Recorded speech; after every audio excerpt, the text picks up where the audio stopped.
শিক্ষা সংক্রান্ত গুরুত্বপূর্ণ আপডেট পেতে অবশ্যই চ্যানেলটিকে সাবস্ক্রাইব করুন। পাশে থাকা বেল আইকনটিতে অবশ্যই ক্লিক করুন।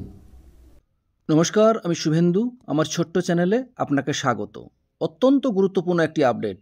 বেতন আটকে যেতে পারে রাজ্যের ৯,০০০-এর বেশি স্কুলে। সংকটে প্রায় ২ লক্ষ শিক্ষক শিক্ষাকর্মী। দেখুন কি বলা হয়েছে। রাজ্যের মাধ্যমিক স্তরে প্রায় ৯,৪৮৭টি স্কুলে প্রায় ২ লক্ষ শিক্ষক এবং শিক্ষাকর্মী বেতনের অনিশ্চয়তার ভুগছেন। কারণ সুপ্রিম কোর্টের নির্দেশ অনুযায়ী তথাকথিত যোগ্য শিক্ষকরা ৩১শে ডিসেম্বর পর্যন্ত স্কুলে যাওয়ার অনুমতি পেলেও অযোগ্য বা টেন্টেড শিক্ষক এবং শিক্ষাকর্মীরা সেই সুযোগ পাননি। ফলে স্কুলগুলোতে বেতন রিকুইজিশন পাঠানো নিয়ে তৈরি হয়েছে চরম বিভ্রান্তি। প্রধান শিক্ষকদের অভিযোগ, শিক্ষা পর্ষদ কিংবা বিকাশ ভবনের তরফে এখনও পর্যন্ত কোনো স্পষ্ট নির্দেশিকা দেওয়া হয়নি।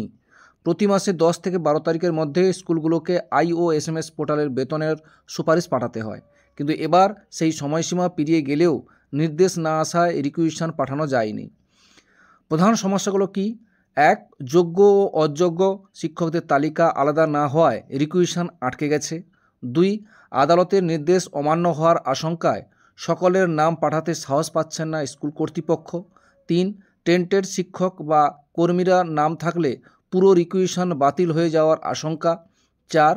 DI অর্থাৎ জেলা বিদ্যালয় পরিদর্শক অফিস থেকে কোনো লিখিত নির্দেশ আসেনি, যা পরিস্থিতি আরও জটিল করে তুলেছে। প্রধান শিক্ষক শিক্ষিকারা কি বলছেন? যাদবপুর বিদ্যাপীঠের প্রধান শিক্ষক পার্থপ্রতিম বৈদ্য বলেন, ২০১৬ সালে গ্রুপ সি কর্মীর নাম থাকার কারণে এখনও রিকুইজিশন জমা দিতে পারিনি। এটা শুধু ওই কর্মীর বেতন আটকে রাখছে না, বাকি সবাইকেই সমস্যায় ফেলেছে। বেহালার পণ্যশ্রী সতীপ্রসন্ন বিদ্যাপীঠের প্রধান শিক্ষক শুভেন্দু শেখর বন্দ্যোপাধ্যায় বলেন, আদালত অবমাননার ভয়েই ৯ জন শিক্ষকের রিকুইজিশন জমা দিতে পারিনি। প্রশাসনিক স্তরে কি চলছে? বিকাশ ভবনের এক আধিকারিক জানিয়েছেন, পর্ষদের মডিফিকেশন অ্যাপ্লিকেশন দাখিল হওয়ার পরে পরিস্থিতি বদলেছে। এখন আমরা নবান্নের দিকে তাকিয়ে আছি।